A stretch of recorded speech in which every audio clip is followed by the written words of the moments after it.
Cum ai putea să construiești un imperiu când creierul tău este complet prăjit de videoclipuri scurte și de validare falsă pe internet? Rămâi aici, pentru că ai devenit un sclav digital perfect și nici măcar nu realizezi. Ți-au distrus intenționat și milimetric capacitatea de a face efort susținut. Ești ca un dependent în sevraj care cerșește cu disperare următoarea doză de dopamină ieftină. Când ai stat ultima oară o oră în liniște, fără să pui mâna tremurândă pe telefon, nu mai poți. Ești complet paralizat. Crezi că aceste aplicații sunt gratuite? Fals. Plătești cu singura resursă care te-ar putea face bogat, timpul și concentrarea ta.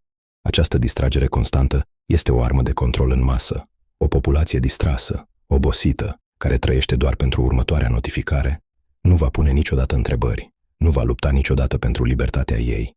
Ți-au furat mintea, în timp ce tu le-ai zâmbit. Sparge ecranul, rupe lesa digitală, recâștigă-ți concentrarea și trezește-te. E posibil să nu ne mai întâlnim, deci nu uita să dai follow acestei pagini.